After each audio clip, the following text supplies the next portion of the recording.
There are many tales within the Kalevala, but the one that jumps out most at me from a Hyperborean perspective is the theft of the Sampo, the great free energy machine, stolen by a witch, and the hero Vainamoinen must use his Galdr magic in order to defeat the darkness and try to retrieve this free energy machine back from the clutches of the sorceress known as Lohi. The Kalevala, when viewed through the Hyperborean lens, is more than just a Finnish epic.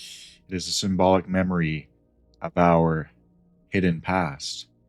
Encoded within a poetic story, it recounts the age-old struggle between those who sought to harness our ancient free energy technology and those who succumb to greed and corrupting temptations of unrestrained power. Now, the Sampo is not merely a mythical mill within the story. It is the great mystery at the heart of the Hyperborean legacy. It grinds out endless fortune, which is reminiscent of a lost energy source or device, an ancient machine that tapped into the boundless current of this plane.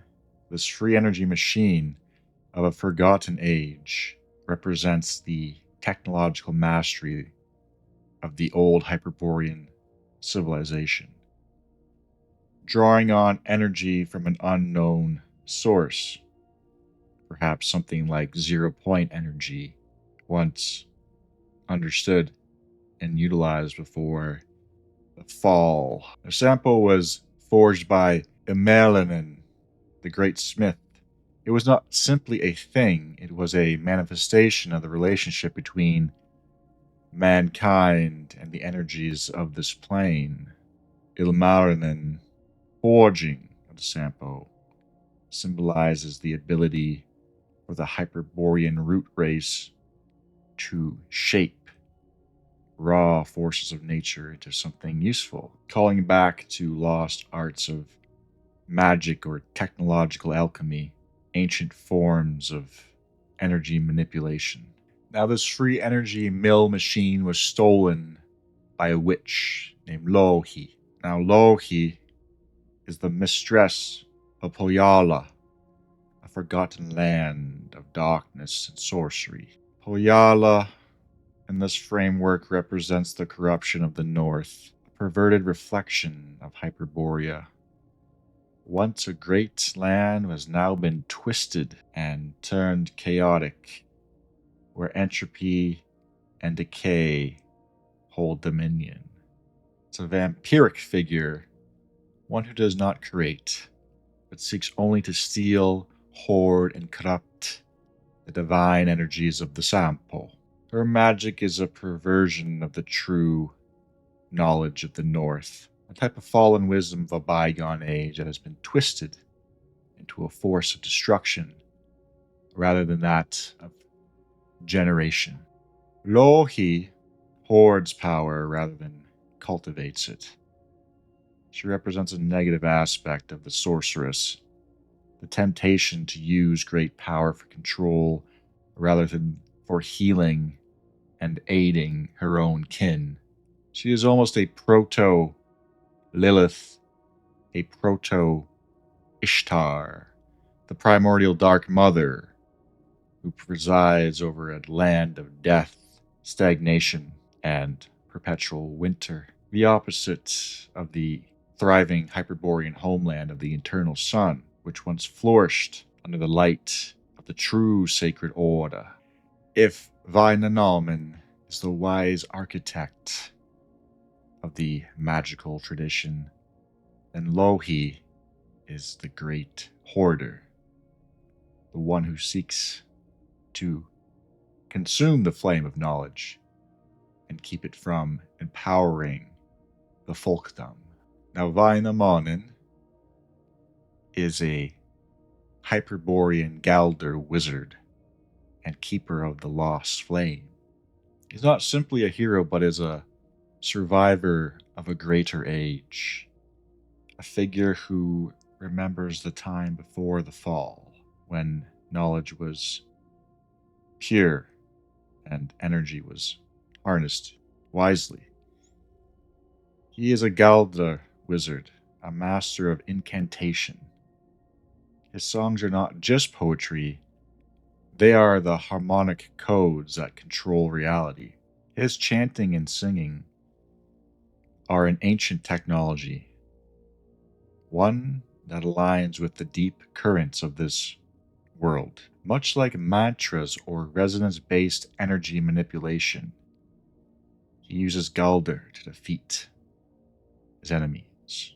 His journey through the Kalevala is one of preservation, seeking to reclaim, protect, and restore the ancient Hyperborean order. His conflict with Lohi is more than just a battle of characters.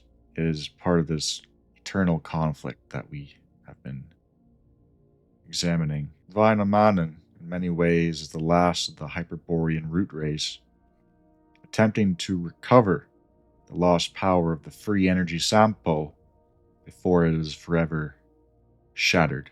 Now, unfortunately, in the story, there are many tales within this great poem, by the way. We are just going to be focusing on the ones that jump out at me as being the most relevant to the Hyperborean. The heroes were successful in stealing the sampo back from Lohi's stronghold in Pohjola, and they attempted to return it back to its rightful place. Lohi pursued them, and with their dark magic, summoned storms and sea monsters to prevent them from escaping. Upon realizing she could not regain full control of the sampo, she preferred to see it destroyed rather than let it fall in the hands of her enemies and lose their monopoly on power. And this is a theme we see within our world over and over again. Those without the power to create would rather see the world burn than lose their own monopoly. In a desperate bid to prevent total loss, Vainamoinen fights to retain control of the sampo, using his Galdr magic to stabilize the ship and the artifact. However, the chaos is too great, and the sampo begins to crack. As the battle reaches its climax, the sampo is thrown into the sea and is shattered into countless pieces. It's not just an accidental loss, it is the final and decisive event that ensures the Hyperborean age can never be restored into its original form. It is a changing of the dynamics of our world, a shifting of the dimensions. While much of the sampo sunk into the depths, some fragments washed ashore, and they brought remnants of this knowledge to mankind. These pieces represent what little remains of the Hyperborean knowledge, passed down through fragmented myths, legends, and sacred traditions. It echoes other falls like Atlantis, Asgard, which falls at Ragnarok, Hyperborea, and Ultimate Thule, who ultimately fall to a changing, shifting climate. It is a great poem. It's written very well. It is a memory of a lost world, a distant echo of a time when man knew the secrets of the cosmos, free energy, and Hyperborean law. The sampo is not a mere object, it is the essence of a lost power, the cosmic key to wisdom. Lohi, the sorceress, is the internal enemy of order.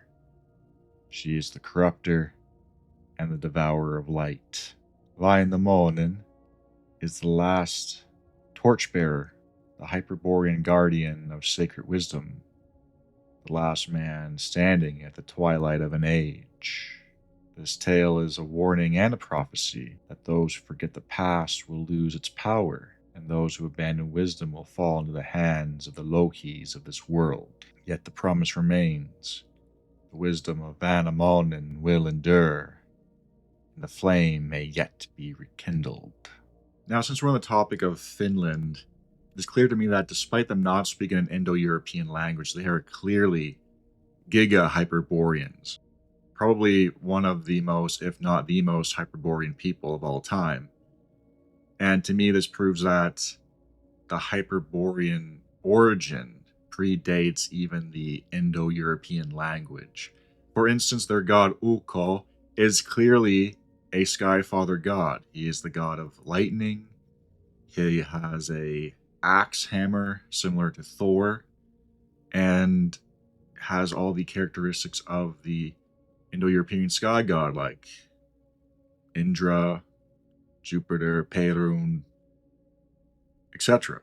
So this blood memory, blood spirit goes even back much farther than this so-called language grouping. And to me, that shows there is much more to what is going on in our history than what we're being told. So I always consider the Finns my brothers, and may we all embody the spirit of Sisu.